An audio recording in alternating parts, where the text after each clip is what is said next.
I do think, are we witnessing the end of Guardiola's amazing time in English football? Pep Guardiola's Manchester City are facing something they haven't had to deal with in almost a decade. Everything is the feeling that is going wrong, is going, against in many details. This is the team that won 4 league titles in a row, the team that turned 90-point seasons into just another year at the office. But look at City now, and the picture's completely different. This is a team that's a bunch of serial winners. Last year they got away with it because we said, they've won so much over a course of time, they're allowed a down year. If this carries on for 2 years, to Guella's point, does Pep need to go? Do the players need to go? 6 matches tell you everything you need to know. 2 wins, 2 defeats, 2 draws that honestly felt worse than losses, and 1 cup demolition that doesn't tell you anything useful about where they actually are. Then came the Champions League night that shifted the entire mood. A 3-1 defeat to Bodo Glimt. I don't know, we do our best, but there's something that's missing, obviously, and I don't want to blame anyone, but we need to take more responsibility because in the end it's not good enough. Rodri got sent off. City were outplayed. And afterwards, Guardiola didn't try to spin it or protect the image. He called his own team fragile. He said everything's going wrong. Everything is the feeling that is going wrong, is going, against in many details, and that is a fact, and you have to try to change it, but the players are there and we tried. They are a little bit fragile as they were last season. The numbers back him up. City have already lost 8 league games this season. That's the same number they lost in the previous 2 seasons combined. And the warning signs are impossible to miss. Rodri's back from injury, but City don't control games the way they used to anymore. Transitions are harder to shut down. The press isn't snapping at opponents like it once did. Injuries keep forcing Guardiola to patch together different defensive setups week after week. And maybe most telling of all, opponents aren't just trying to survive anymore. They're coming at City with real belief, real aggression. This doesn't feel like a temporary dip in form. It doesn't feel like a run of bad luck that'll even itself out. It feels like a system that's creaking under pressure, like a golden cycle being pushed right up against its limits. So how did the most dominant project in modern English football get here? Why are teams suddenly finding space, playing with confidence, actually solving the puzzle that Pep sets for them? And is this something Guardiola can stabilize and fix? Or are we watching the early stages of a rebuild that just can't be put off any longer? Honestly, I don't know what to say because I don't have the answers, and what I can say is sorry.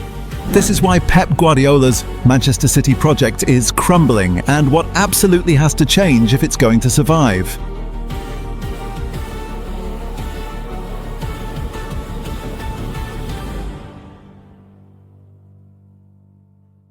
If you're only looking at City's January results, you'd think everything fell apart out of nowhere. It didn't. The real story is actually more dramatic than that. City were flying high, closing in on the top of the table, playing with that old confidence, and then, almost overnight, the entire season just shifted. The crisis isn't about one bad month, it's about the moment that shift became impossible to reverse. For nearly a decade, Pep Guardiola's Manchester City were everything you'd want a football team to be. 4 league titles, point totals that made you question if they'd broken the game. A team so in sync, so suffocating, that half the time opponents looked defeated before the whistle even blew. But lately, something's not right. The warning signs actually showed up in late November, right before things got good again. City took 2 heavy hits within days of each other. November 22nd, Newcastle beat them 2-1. November 25th, Leverkusen came to the Etihad and won 2-0. Those losses mattered because they cracked that sense of inevitability City always carried. For the first time in a while, they looked like a team that needed to prove something. And honestly, their response was absolutely brutal. From late November through the end of December, City put together a run that made everyone think, okay, they're back. Oh, I took my hat off to Pep. I think the man is absolutely amazing, and the stats, mind-boggling. November 29th against Leeds. Foden scores in the first minute, then again in stoppage time to seal it 3-2. Gvardiol chips in 2. Your centre-back scoring tells you how aggressive City were feeling. December 2nd at Fulham was wild. City went 5-1 up and looked unstoppable. Then they nearly threw it all away and had to survive a 5-4 finish. Haaland hit his 100th Premier League goal that night, fastest ever to reach it, just 111 games. And here's the key detail: that win moved City to within 2 points of Arsenal at the top. With Arsenal having a game in hand, sure, but still, City weren't out of it. They were hunting. December 6th, they beat Sunderland 3-0 in the Cup. Ruben Dias and Guardiola both scored along with Foden. When your centre-backs are getting on the score sheet, you know you're dominating. December 10th, and this one's massive. City went to the Bernabeu and beat Real Madrid 2-1 in the Champions League. Nico O'Reilly equalised, Haaland converted a penalty, and suddenly City were back in the top 8 of the league phase. December 14th at Crystal Palace, 3-0.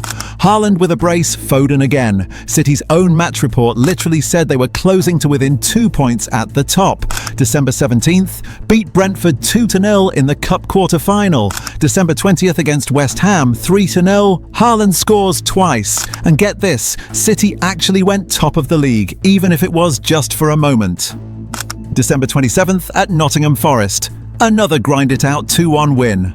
Cherki came up big late. After those late November stumbles, City had just won 8 games in a row. 8 straight victories heading into the new year. So here's the actual timeline. Late November, wobble. December, surge, title race pressure building. Early January, everything snaps. But here's the thing. Even during that we're back run in December, there were warning signs if you looked close enough. First, City were winning, but they weren't always controlling games the way Pep likes. That Fulham match is the perfect example. Scoring 5 is great, but nearly conceding 5. That's not how Guardiola teams are supposed to operate. They're meant to suffocate you, not survive you. Second, the physical toll was starting to show. By January, the backline was in shambles. Key centre-backs were missing. Constant reshuffles, injuries piling up in the worst possible area.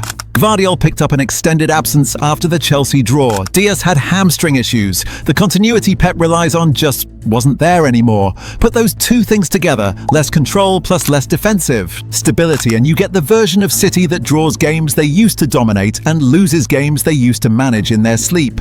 City didn't beat Arsenal during that run. They closed the gap on them and briefly went top, making it look like the title race was about to get really interesting. So City rolled into late December looking revived. 8 straight wins, momentum building, the gap closing, and then the switch flipped. From that point on, City's season stopped being about chasing the top of the table and started being about just trying to hold themselves together.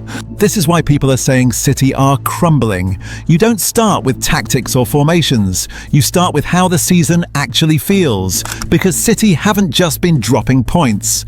They've been dropping control. And January 2026 is when it becomes impossible to pretend otherwise. Not because City suddenly turned into a bad team, but because the same thing kept happening over and over. City would get themselves into winning positions, look like they had the game under control, and then just fail to finish it. In Guardiola's world, that's the difference between having the ball and actually owning the match. This is the turning point of the whole story, because January didn't just hurt City's position in the table, it damaged something deeper, the aura. That feeling that City were inevitable. January 4th, Man City 1-1 Chelsea. On paper, it's just a draw, but in reality, it's a warning light flashing. City are at home, chasing the title, facing a Chelsea side that's literally without a permanent manager at this point. And they still let the game slip away late. Enzo Fernandez scores a stoppage time equaliser to make it 1-1 at the Etihad. That's the first moment the mood really shifts because it hits a nerve that's specific to Pep's teams. They don't usually lose endings. They don't dominate a game, then drift, then concede late in a way that feels completely avoidable. A late equaliser isn't just a goal, it's a message to every other team in the league. You can hang in there against them, they're not suffocating you anymore. And once teams start believing they can survive City's pressure, the whole dynamic changes. January 7th, Man City Brighton. 3 days later, it happens again, and this time the numbers make it impossible to argue. City have over 60% possession. They take 21 shots, 6 on target. Brighton, 6 shots total. This is exactly the kind of match City used to turn into a comfortable 2-0 win. Not because they create 50 chances, but because they'd score early, control the tempo, cut off your transitions, and eventually the second goal would come. Almost boring in how predictable it was. Instead, it's another 2 points dropped, and that matters because it's not a one-off anymore. It's a pattern. Games where City look like they're in charge, but don't actually feel in charge. In the Guardiola era, this is usually where City snap back violently. One frustrating draw normally turns into a 6-game run where they just obliterate everyone in sight. But January 2026 doesn't give them that release valve. January 10th, Man City 10-1 Exeter, FA Cup. Then comes the weird one, the scoreline that can actually fool you. A 10-1 win sounds like a statement, right? Like City responding to adversity. But here's the thing, it's not really a response to crisis. It's just a reminder that City still have incredible firepower when the opponent can't pressure their structure. Antoine Semenyo scores on his debut in the rout. It's a headline result, it gives you highlights, it gives you the illusion that everything's fine. But this match doesn't test any of the things City are actually struggling with. Late game control, defending transitions, the ability to shut down elite opponents when the game gets tight. So the 10-1 becomes a mask. It makes the month look healthier than it actually is, because it answers the wrong questions. If anything, it proves the issue isn't talent. The issue is authority in the games that actually bite back. January 13th, Newcastle 0-2 Man City Carabao Cup, semi-final, first leg. This is the one match in the whole run that actually looks like normal City business, and the contrast is striking. They go to St James Park and take a comfortable 2-0 lead in the semi-final first leg. Semenyo scores early in the second half. Cherki adds another in stoppage time. City control about 58% of possession, and while it's not a shooting gallery, it's a controlled away performance with a late clincher to seal it. This is why January is so psychologically confusing if you're a City supporter. The cup version of the team still shows up sometimes and looks completely composed. So from the outside, it's easy to think, see, the wobble's over, they're fine. But inside the actual story, that Newcastle win becomes the last moment of calm before everything goes properly public. 4 days later, City went to Old Trafford and lost the derby 2-0. Derby defeats always hurt, but for City this one lands differently because it doesn't feel like a freak. Result, it feels managed. United score through Brian Mbeumo and Patrick Dorg in the second half, and the coverage frames it as Michael Carrick's derby win over title-chasing City. Now add the table context and the pressure really tightens. At this point, City are on 43 points from 22 games.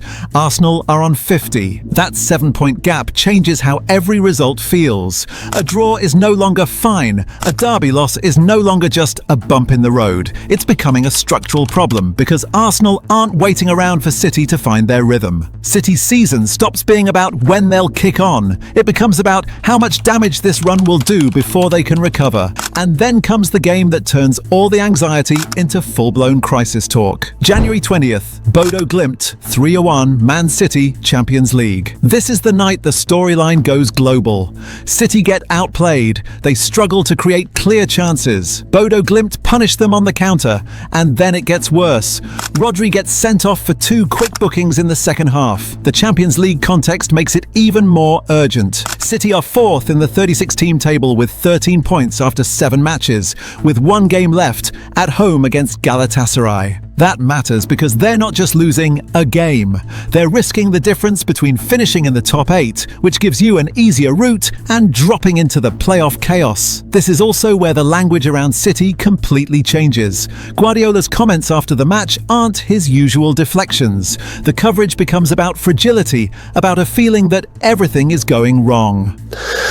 Yeah, everything is the feeling that is going wrong, it's going, against in many details, and that is a fact, and you have to try to change it. When Pep starts talking like that publicly, it tells you the problem isn't just noise from the media, it's real stress. If you zoom out and look at the whole January run, it's not simply bad results. It's this. The Premier League version of City stopped winning, while the Cup version still occasionally shows up. That's why January feels so disorienting. City can smash Exeter 10-1 and win a semi-final first leg away from home, and still look like a team that's losing its grip on the league season. Even after Bodo Glimt, the reporting notes City have only won 2 matches in 2026, and those wins are the Exeter demolition and the Newcastle Cup tie. Once you stop finishing league matches, once draws start replacing wins, your margin for error just disappears. Then one mistake becomes a goal, one transition becomes panic, one setback becomes fragility. That's how dominance erodes. Not with a single dramatic collapse, but with repeated moments where City look like themselves, until suddenly they don't. Because this is where the story actually turns. Up until this point, you could still tell yourself it's just injuries, it's just one unlucky moment. They'll click again soon. But when you lay out the full sequence, late equaliser against Chelsea, all that possession against Brighton with nothing to show for it, a flattering 10-1, a cup win at Newcastle, then back-to-back defeats against United and Bodo Glimt, you realise something more worrying. City haven't just lost matches, they've lost the thing that made them terrifying: control. And now we need to get specific about what control actually means on the pitch, why games are becoming more transitional, why teams are countering City more cleanly than they have in years, and why the Rodri situation has become the symbol of an entire system under strain. In the Guardiola era, City's control is built on three things: a stable defensive spine that can hold the line and win their battles, a midfield governor who kills off transitions and resets the shape when things get stretched, a possession structure that lets City actually rest with the ball after they've scored. In January 2026, all three got hit, and not one after another, simultaneously. The crisis conversation usually starts with Rodri, but look at the timeline. The defensive injuries actually lit the fuse. This isn't just background noise, this is structural damage. Because City don't defend like a normal team. They defend with a high line, aggressive fullbacks pushing up, midfielders stepping into the half spaces, and centre-backs who can cover huge amounts of space without panicking. Lose Dias, Gvardiol and Stones, and you lose your organiser, your left-sided defender who can both defend and build play, and your centre-back who reads the game like an extra midfielder. Now you're not just rotating players, you're improvising week to week. And improvisation? That's exactly what elite opponents look to exploit. Here's the part that separates a normal slump from a Guardiola crisis. When City attack, they're not just thinking about the next pass. They're thinking about what happens if that pass gets intercepted. That's rest defense, the security shape you hold while you're attacking so that counters don't become emergencies. In peak City, the rest defense usually looks like this: two centre-backs ready to defend space, a controlling midfielder sitting in front of them, one fullback tucked inside as insurance, and an immediate counter-press on the first touch if you lose it. But when your centre-backs are missing, two things happen. You become less aggressive in your positioning because you don't trust the guys covering behind you. The counter-press becomes riskier because if it fails, the sprint back is brutal and often hopeless. This is why City's January draws feel so different from their usual performances. They can still dominate possession, they can still create chances, but once they score, they don't lock the match down anymore. They keep playing at the same emotional tempo, the same attacking intensity, because they no longer have the defensive certainty to safely slow everything down. And that's how the late equaliser against Chelsea stops being just a moment. It becomes a pattern.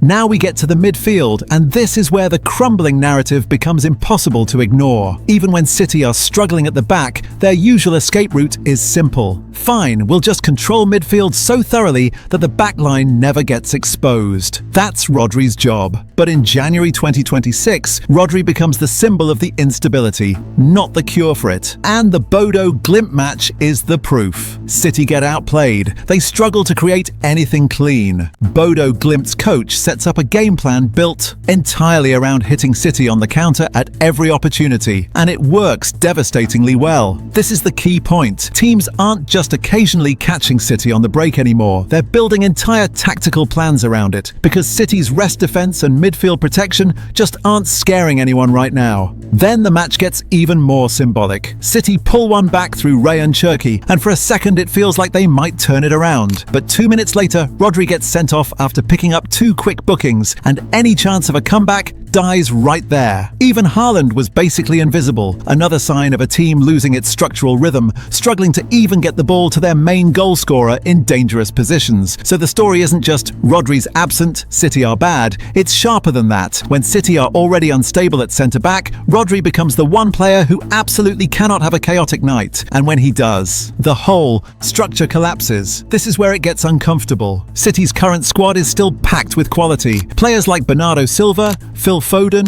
Tijani Reinders, Matthias Nunes, Rico Lewis, Nico O'Reilly, Dorgu, Ryan Cherki, plus Haaland as the finisher, all excellent footballers. But here's the thing, they're not all governors. They don't all manage risk the way Rodri does. They don't all slow the game down when it needs slowing. And that's the uncomfortable truth behind City's crisis. The squad is still loaded with ability, but Guardiola's system depends on very specific profiles in very specific positions. This is why January feels like such a strange contradiction. City can score 10 goals in one match, then look fragile in the games that actually demand control. Because firepower isn't the same thing as authority. So here's what the collapse looks like in real terms. Manchester City haven't suddenly become a bad team, but they've lost control, and at this level, control is everything. Late goals that used to never happen. Transitions that used to be locked down, now wide open. Opponents playing with genuine belief instead of that quiet fear City used to create just by showing up. Even Pep himself admitting his team feels fragile. This isn't about one bad month or a rough patch of form. This is about a cycle that's reaching its hardest, most critical moment.